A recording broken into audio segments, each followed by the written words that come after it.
Hello everyone, this is Jyoti and welcome to my new channel Seated by Jyoti Gupta। आप सबको पता है कि मेरा एक ओल्ड चैनल ऑलरेडी चल रहा था, but due to some reasons मुझे एक न्यू चैनल क्रिएट करना पड़ा।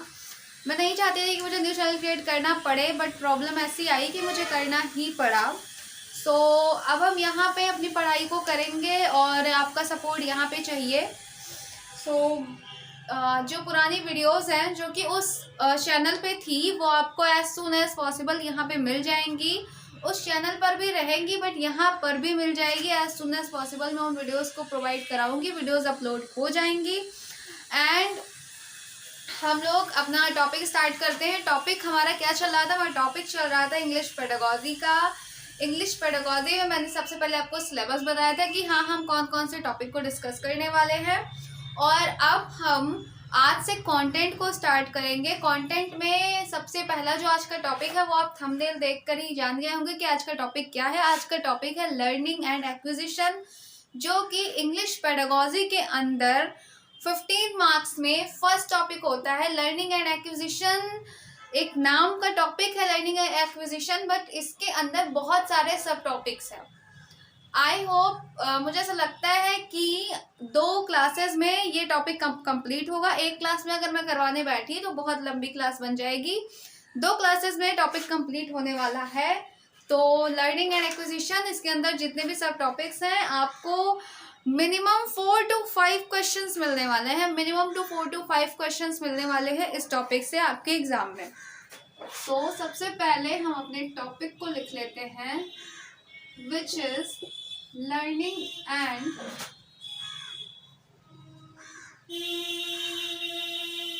acquisition। लर्निंग एंड एक्विजिशन, और यही सेम ये जो टॉपिक्स हैं यही सेम टॉपिक हिंदी पेडागॉजी में भी होंगे, बट वहाँ पे हिंदी में होंगे। तो अगर आपने एक जगह पे अच्छे से पढ़ लिया तो दूसरे में आपको 50% हेल्प करने वाला होगा। जैसे यहाँ पे लर्निंग और एक्विजिशन है तो जो हिंदी होगा उसमें अधिगम और अधिग्रहण होगा, उसमें अधिगम और अधिग्रहण होगा। लर्निंग और एक्विजिशन किसका? लर्निंग और एक्विजिशन लैंग्वेज का। लैंग्वेज का learning and acquisition.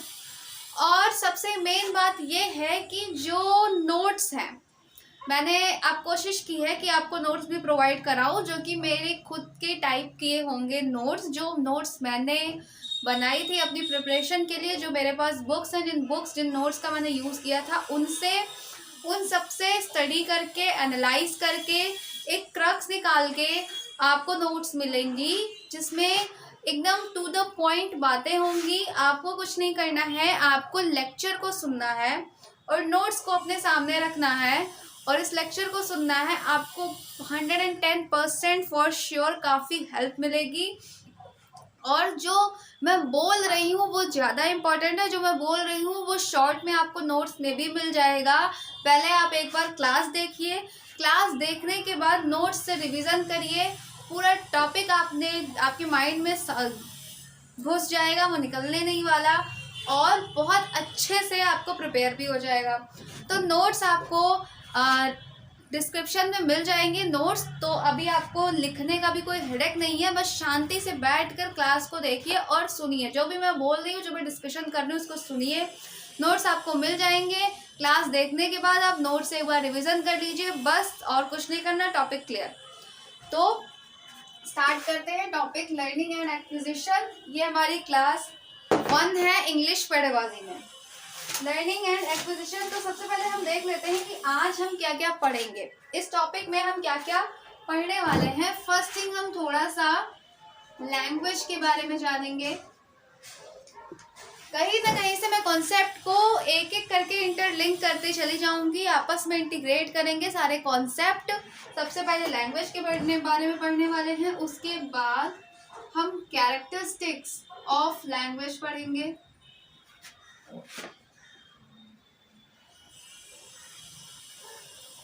Characteristics of language पढ़ेंगे, उसके बाद एक्विजिशन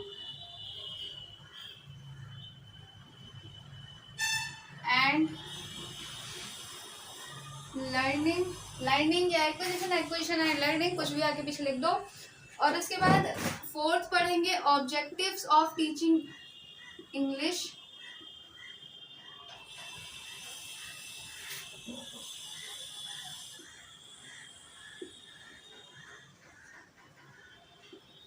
और फिफ्थ टॉपिक हम पढ़ेंगे कोठारी कमीशन के बारे में।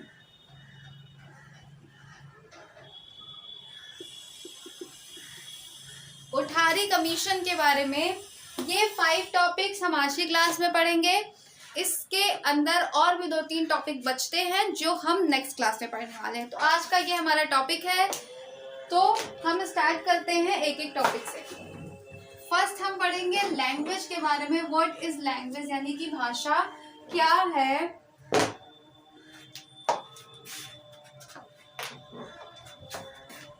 सिंपल सा एक डिफिनेशन लिख लेते हैं। Language is a medium, language is a medium through which one can express their thoughts and ideas। यानी कि लैंग्वेज एक मीडियम है, लैंग्वेज एक माध्यम है जिसके द्वारा हम अपने विचारों को, यानी कि अपने थॉट्स को और हमारे जो आइडियाज़ हैं उनको एक्सप्रेस करते हैं। लैंग्वेज क्या है? मीन्स ऑफ कम्युनिकेशन है। लैंग्वेज के थ्रू हम किसी से अपनी बातों को कहते हैं, किसी की बात को समझते हैं, पढ़ते हैं, लिखते हैं। भाषा का क्या रोल है ये आपको मुझे बताने की नीड नहीं है, बट कॉन्सेप्ट को एक एक करके क्लियर करना है। तो एकदम मैं चाहती हूँ कि मैं एकदम ज़ीरो लेवल से स्टार्ट करूँ और एकदम हाईएस्ट लेवल पे आपको पहुंचा दूँ। ज़ीरो लेवल से स्टार्ट करूँ, इसलिए मैं एक भी टॉपिक छोड़ नहीं रही हूँ। लैंग्वेज के भी डिफिनेशन में बताऊँगी ज़ीरो लेवल से, और फिर हम लर्निंग एक्विजिशन पूरा टॉपिक ख़त्म कर देंगे। तो लैंग्वेज के बारे में हमने जाना। लैंग्वेज क्या है? मीन्स और मीडियम ऑफ कम्युनिकेशन है, या लैंग्वेज एक माध्यम है जिसके थ्रू अपने विचारों को, अपने थॉट्स को एक्सप्रेस करते हैं एंड दूसरों के या सामने वाले के थॉट्स को और आइडियाज़ को समझते हैं। सिंपल लैंग्वेज की डेफिनेशन। इसके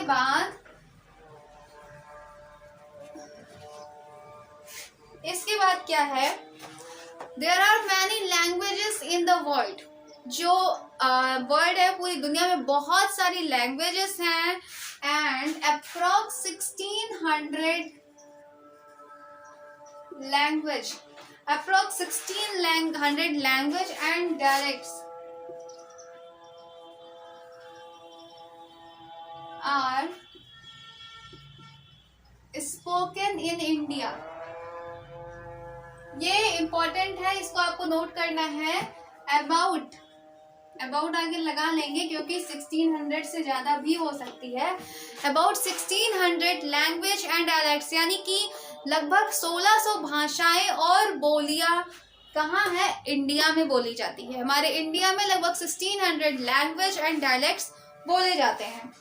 इसके अलावा लैंग्वेज की कुछ फैमिलीज होती हैं, लैंग्वेज की कुछ फैमिलीज हैं और उन अलग अप्रॉक्स 4 या 5 में ये फैमिलीज डिवाइडेड है। एंड 4 और 5 फैमिलीज में लैंग्वेज को दिया गया, लैंग्वेज को डिवाइड किया गया है। तो जो हमारी हिंदी और इंग्लिश है, हिंदी और इंग्लिश ये किस में आती है? ये इंडो यूरोपियन फैमिली में आती है। ये इम्पोर्टेंट है, नोट कर लीजिएगा। जो हिंदी और इंग्लिश है वो इंडो यूरोपियन लैंग्वेज फैमिली में आती है। ओके, हिंदी और इंग्लिश किस में आती है? इंडो यूरोपियन लैंग्वेज फैमिली में आती है। जो 4 और 5 लैंग्वेज फैमिली है, एक द्रविड़ है जिसमें तेलुगु वगैरह आती है, जैसे कि, तो जो हिंदी है उसमें हिंदी और इंग्लिश किस में आती है? इंडो यूरोपियन लैंग्वेज फैमिली में आती है। इसको ध्यान में रखिएगा, ये इम्पोर्टेंट है। ठीक है, अब इसके बाद हम पढ़ेंगे कैरेक्टरिस्टिक्स ऑफ लैंग्वेज। ये सारी चीज़ें मैं रब कर दे रही हूँ, बट डोंट वरी, आपको डिस्क्रिप्शन में नोट्स में पीडीएफ के फॉर्म में मिल जाएगा। आप उन नोट्स को डाउनलोड करके आराम से बैठ के इत्मीनान से तसल्ली से पढ़ सकते हैं। कोई भी हेडेक लेने की नीड नहीं है। कैरेक्टरिस्टिक्स नेक्स्ट टॉपिक है। कैरेक्टरिस्टिक्स ऑफ लैंग्वेज, यानी कि भाषा की कुछ विशेषता है। भाषा की कुछ विशेषता है। अब वो विशेषता क्या है? तो ये माइक, तो विशेषता क्या है? फर्स्ट, इट्स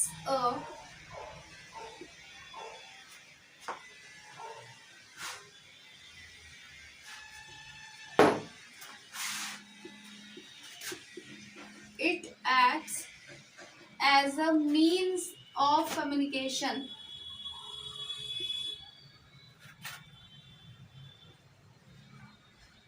लैंग्वेज की पहली विशेषता क्या है? कि ये एक कम्युनिकेशन का साधन है, मीन ऑफ कम्युनिकेशन है, जो कि हमें अच्छे से पता है। लैंग्वेज के थ्रू हम कम्युनिकेट करते हैं, ठीक है। लैंग्वेज क्या है? मीन ऑफ कम्युनिकेशन है। सेकेंड, इसका कैरेक्टरिस्टिक्स क्या है? It is complex and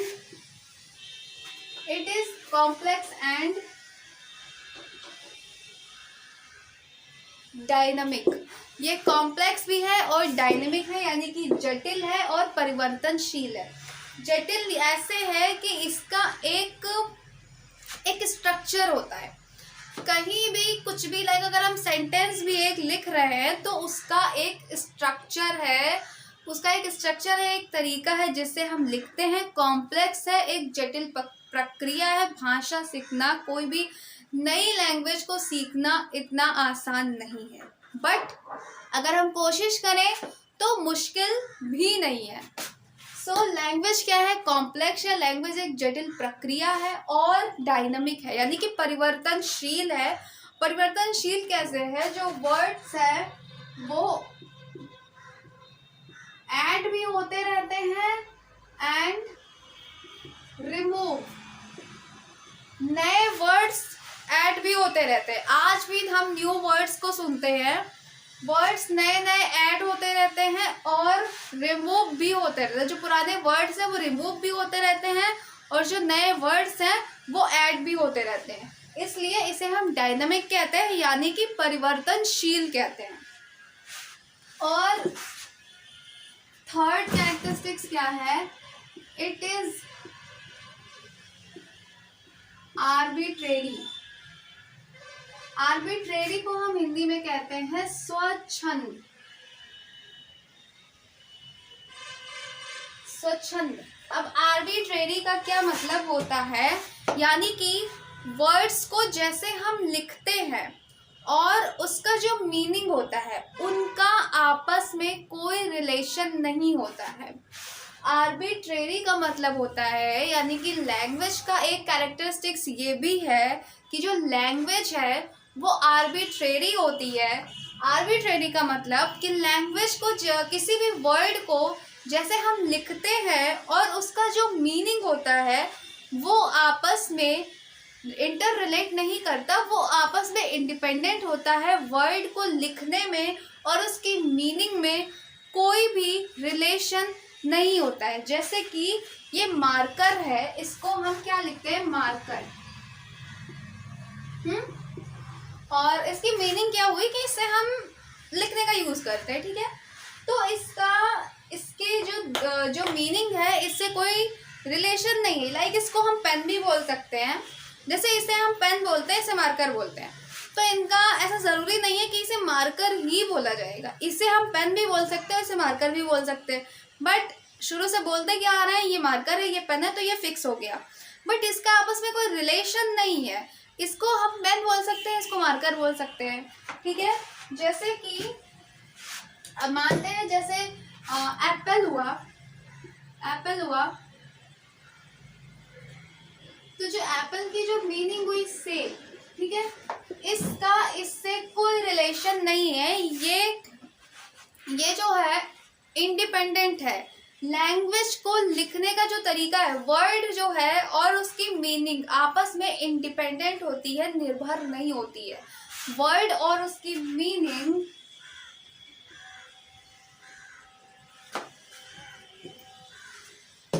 arbitrary का क्या मतलब हुआ? Word and its meaning are independent होते हैं, स्वतंत्र होते हैं। उसका जो लिखना है और उसकी जो मीनिंग है वो आपस में स्वतंत्र होती है। आर्बिट्रेरी का अगर हम सिंपल मीनिंग देखें तो इसका मतलब होता है based on random choice. Based on random choice, यानी कि रैंडमली हमने चॉइस कर लिया कि इसको मार्कर बोलेंगे, रैंडमली हमने चूज कर लिया कि इसको डस्टर बोलेंगे, रैंडमली हमने चूज कर लिया कि ये एक बुक है, रैंडमली हमने चूज कर लिया। इस पर कोई इसको बुक बोलते हैं और ये एक बुक है, इसका आपस में कोई रिलेशन नहीं है। हम इसको बुक भी बोल सकते हैं, इसको मार्कर भी बोल सकते हैं, बट शुरू से बोलते चले आए ना तो इसको बुक ही बोलेंगे, इसको मार्कर भी बोलेंगे। आर्बिट्रेरी होती है, इंडिपेंडेंट होती है, रैंडमली चॉइस कर लिया गया, रैंडमली चूज कर लिया गया। आई होप आपको समझ में आया होगा मैं क्या बताना चाह रही हूँ। तो ये कुछ कैरेक्टरिस्टिक्स हैं, ऐसे तो बहुत सारे कैरेक्टरिस्टिक्स हो सकते हैं, बट ये कुछ इंपॉर्टेंट कैरेक्टरिस्टिक्स हैं जिससे क्वेश्चन आते हैं, जिससे क्वेश्चन पूछा जाता है। कैरेक्टरिस्टिक्स को हमने पढ़ लिया और अब हम पढ़ेंगे एम्स, यानी कि ऑब्जेक्टिव या aims of teaching English.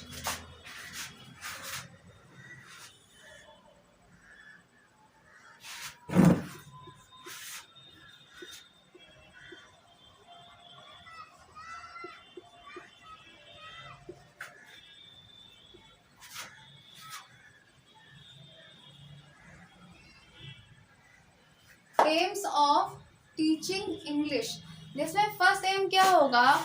To understand spoken English. To understand spoken English means हमारे सामने कोई बोल रहा है, ठीक है, हमारे सामने कोई बोल रहा है, उसको हम समझ पा रहे हैं, उसको हमें समझना हमारा इंग्लिश टीचिंग का फर्स्ट एम होगा। इंग्लिश टीचिंग का फर्स्ट एम क्या है? To understand spoken English. To understand spoken English यानी कि हमारे सामने कोई बोल रहा है और उसको हम समझ पा रहे हैं, स्पीकिंग को समझ पा रहे हैं, वही इसका फर्स्ट एम होगा, to understand spoken English. Second होगा टू स्पीक इंग्लिश करेक्टली। सबसे पहले क्या हुआ कि हमारे सामने कोई इंग्लिश बोल रहा है, उसको सुनकर हमने समझा, लिसनिंग की हमने किसी की लैंग्वेज, कोई हमारे सामने बोल रहा है, उसको सुनकर हमने समझा और उसके बाद हमने बोला। To speak English correctly. Third क्या होगा? थर्ड जो होगा वो होगा to write English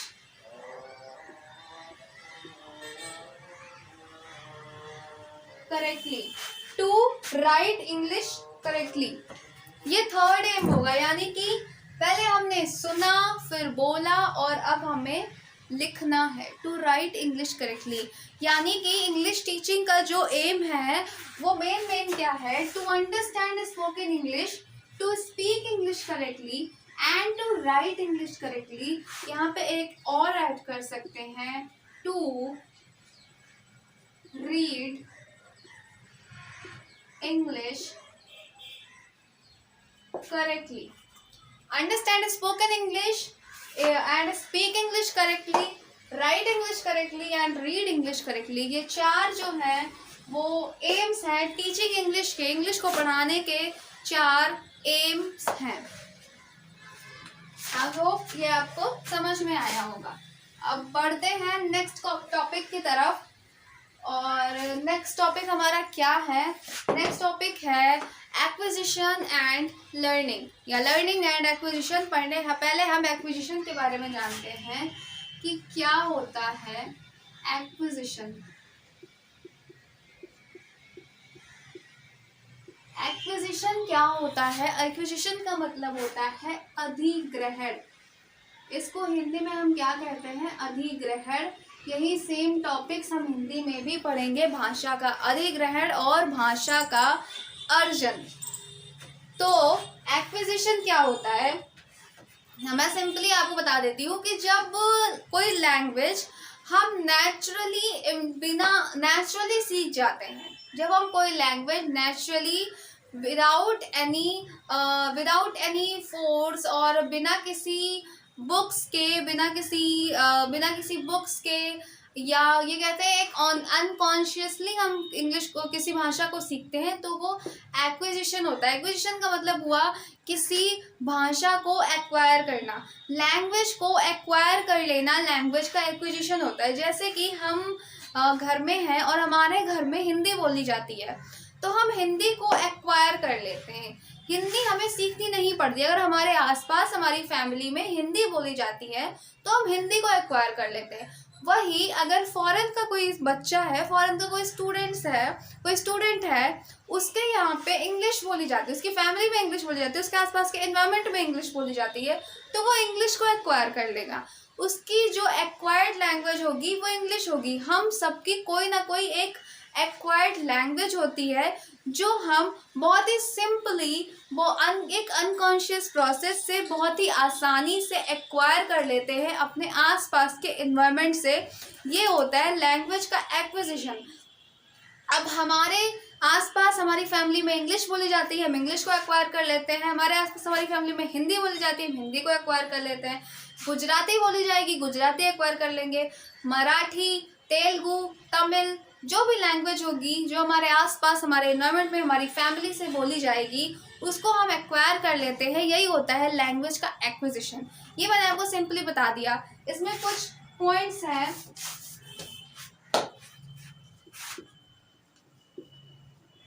When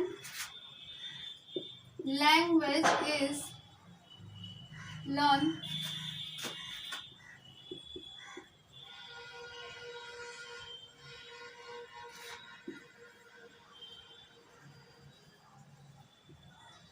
naturally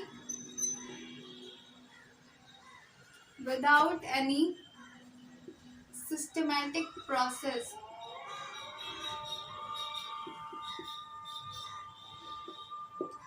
जब हम भाषा को नेचुरली सीख लेते हैं बिना किसी सिस्टमैटिक प्रोसेस के, तो वो क्या होता है? वो लैंग्वेज का एक्विजिशन होता है। इसके अलावा ये एक अनकॉन्शियस प्रोसेस होता है। ये याद रखने वाला पॉइंट है, ठीक है। अनकॉन्शियस प्रोसेस होता है। लैंग्वेज का एक्विजिशन क्या होता है? अनकॉन्शियस प्रोसेस होता है, यानी कि हम अनकॉन्शियसली लैंग्वेज को एक्वायर कर लेते हैं, ठीक है। उसके बाद एक एक्टिव प्रोसेस होता है। लैंग्वेज का एक्विजिशन क्या होता है? एक्टिव प्रोसेस होता है। हम अपने आसपास के एनवायरनमेंट से लैंग्वेज को एक्वायर कर लेते हैं, यही लैंग्वेज का एक्विजिशन होता है।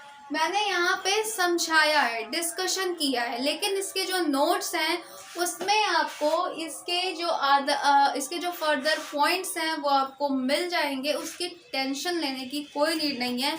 वीडियो से आप समझने की कोशिश करिए, अपने कॉन्सेप्ट को बनाइए, अपने माइंड में कॉन्सेप्ट्स को क्लियर करिए, और जो लैंग्वेज है यानी कि जो पॉइंट्स हैं, जो इसके फर्दर नोट्स हैं, वो आपको मिल जाएंगे। अभी डिस्कशन में आप समझने की कोशिश करिए। तो हाँ, होपफुली आप एक्विजिशन को समझ गए होंगे कि जब हम अपने एनवायरनमेंट से अनकॉन्शियसली, बिना किसी एफर्ट के, बिना किसी सिस्टमेटिक प्रोसेस के, बिना किसी बुक के, किसी लैंग्वेज को एक्वायर कर लेते हैं, वो लैंग्वेज जो हमारे आसपास बोली जाती है, हमारी फैमिली में बोली जाती है, तो वो क्या होता है? वो होता है लैंग्वेज का एक्विजिशन, यानी कि भाषा का अधिग्रहण। आई होप ये आपको समझ में आया होगा। अब बात करते हैं लर्निंग की। किसका लर्निंग? लैंग्वेज का, भाषा का अधिगम। लैंग्वेज लर्निंग को हिंदी में कहते हैं अधिगम। क्या कहते हैं? अधिगम। ठीक है। लैंग्वेज लर्निंग क्या होता है? जब लैंग्वेज एक सिस्टमैटिक प्रोसेस में हम सीखते हैं। जब लैंग्वेज हम एक सिस्टमैटिक, उसका एक्विजिशन का टोटली अपोजिट होगा लर्निंग। यानी कि when we learn language in a systematic process,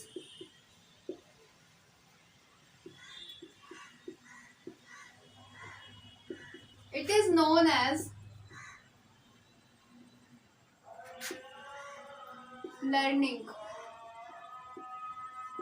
यानी कि जब लैंग्वेज को हम एक सिस्टमैटिक प्रोसेस से सीखते हैं, या यूँ कह लें कि क्लास में बैठकर उसकी प्रॉपर ग्रामर, उसका वर्ड, उसकी मीनिंग, वोकैब, इन सब पे फोकस करके हम किसी लैंग्वेज को सीखते हैं।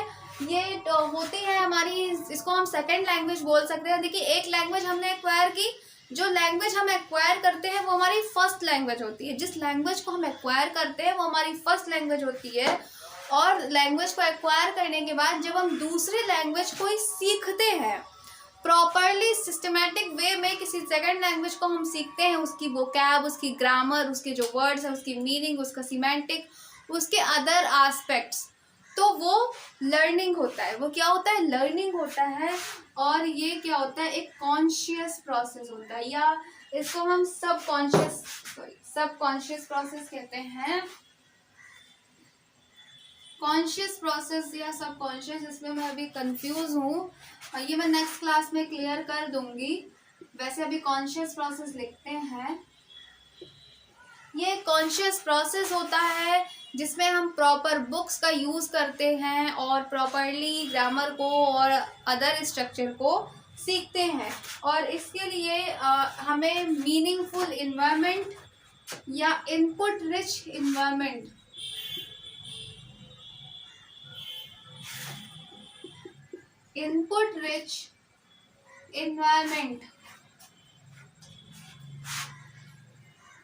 are prerequisite for language learning। यानी कि इनपुट रिच इन्वायरमेंट जो है वो क्या है? प्री रिक्विजिट है फॉर द लैंग्वेज लर्निंग। यानी कि फर्स्ट कंडीशन होती है। फर्स्ट कंडीशन क्या होती है लैंग्वेज लर्निंग की? वो होती है इनपुट रिच इन्वायरमेंट। यानी कि हमें एक इनपुट रिच इन्वायरमेंट होना चाहिए जहाँ पर ज़्यादा से ज़्यादा हम लैंग्वेज को सुने, ज़्यादा से ज़्यादा हमें लैंग्वेज का इनपुट मिले।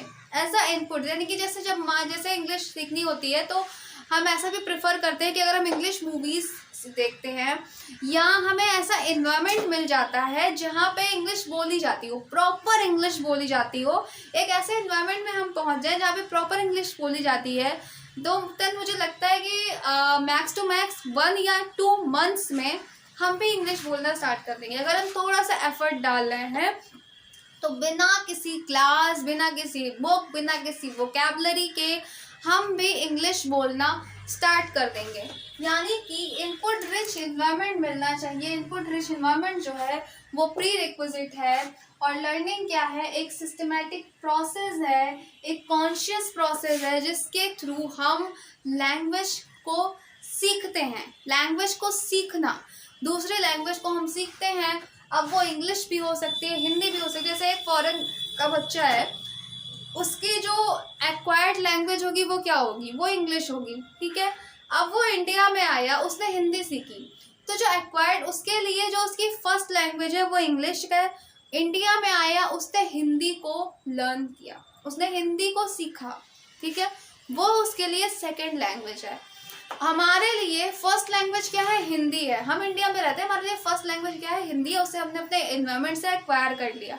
कभी सोचा कि हिंदी सीखनी है तो ग्रामर मम्मी पढ़ा रही है, मम्मी ने हमें ग्रामर पढ़ाया, संज्ञा पढ़ाया, सर्वनाम पढ़ाया, वो कैब सिखा रही है, ऐसा तो कुछ हुआ नहीं ना। सिंपली हम इंग्लिश बोलना स्टार्ट कर दिए, तो हमने लैंग्वेज को, हिंदी को क्या किया, एक्वायर किया। ये हमारी फर्स्ट लैंग्वेज है, एक्वायर किया।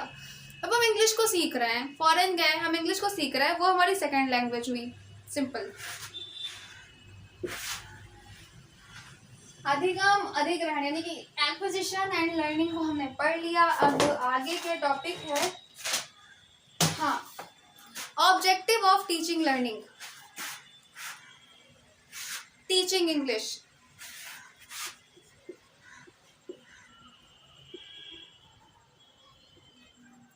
ऑब्जेक्टिव्स ऑफ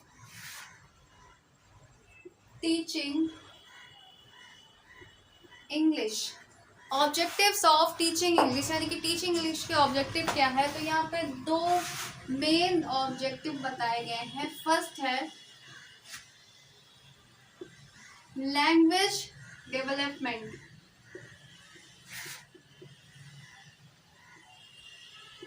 और सेकंड है लिटरेरी डेवलपमेंट,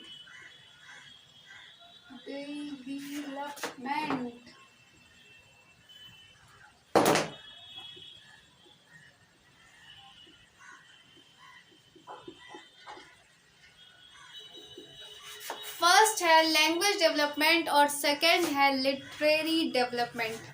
तो लैंग्वेज डेवलपमेंट में क्या आएगा, इसको हम अलग अलग पढ़ेंगे। लैंग्वेज डेवलपमेंट में क्या आएगा, सिंपल, जो 4 बेसिक स्किल्स होती हैं, 4 बेसिक स्किल्स, लैंग्वेज की 4 बेसिक स्किल्स क्या होती हैं, listening, speaking, reading and writing. ये 4 बेसिक स्किल्स होती हैं, listening, speaking, reading and writing, जिसको हम शॉर्ट में ऐसे कह सकते हैं LSR&W। Listening, speaking, reading and writing, इनका डेवलपमेंट, ठीक है, listening, speaking, reading and writing का डेवलपमेंट क्या होता है, लैंग्वेज डेवलपमेंट। इनका डेवलपमेंट क्या होता है, लैंग्वेज डेवलपमेंट।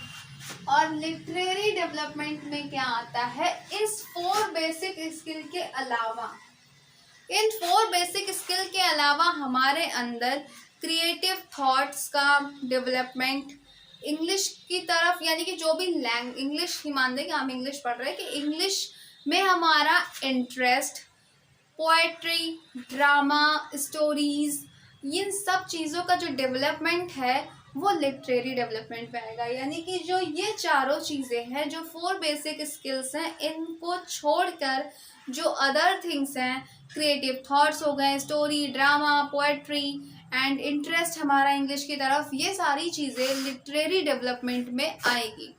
अब ये जो लैंग्वेज स्किल्स हैं, ये जो 4 बेसिक स्किल्स हैं, इसका एक अलग चैप्टर है, इसका एक अलग टॉपिक है, जो हम आगे language as a language skills topic में पढ़ेंगे। इसके बारे में और ब्रीफ में पढ़ना है, क्योंकि इससे बहुत क्वेश्चंस आते हैं, 2 से 3 क्वेश्चन मिनिमम आपको मिलेंगे। तो लैंग्वेज स्किल का एक अलग टॉपिक है, जिसको हम अलग पढ़ेंगे। अभी इसको हम यहाँ पे शॉर्ट में पढ़ते हैं, ठीक है।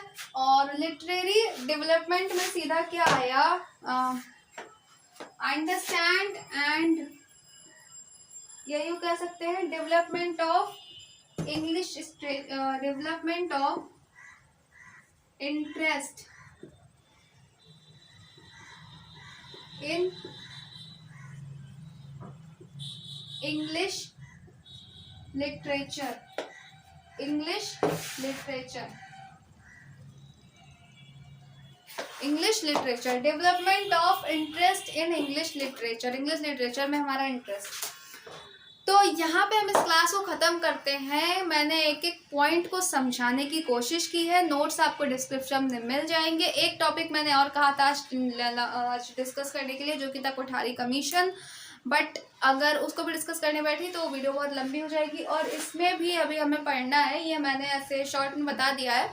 इसमें भी पॉइंट्स हैं लैंग्वेज डेवलपमेंट में और लिटरेरी डेवलपमेंट में भी अभी और डिस्कस करना है। उसके बाद कोठारी कमीशन, उसके बाद इसमें और 1-2 टॉपिक बचते हैं, जिसकी सेकंड वीडियो बनेगी। इसमें अगर मैंने बनाई तो वीडियो बहुत लंबी हो जाएगी, और लंबी वीडियो का मतलब होता है बोरिंग। इंटरेस्ट बना रहना चाहिए, ये मेरा फर्स्ट एम होता है कि अगर मैं डिस्कस कर रही हूँ, कोई वीडियो ओपन कर रहा है, तो वो इंटरेस्ट उसको आना चाहिए, वो एंजॉय करे वीडियो को, ठीक है। तो लाइक करिए, शेयर करिए, सब्सक्राइब करिए, जो आप हमेशा करते हैं। And thank you so much. Next जो आगे टॉपिक्स हैं वो हम इसके नेक्स्ट पार्ट में डिस्कस करेंगे। Thank you.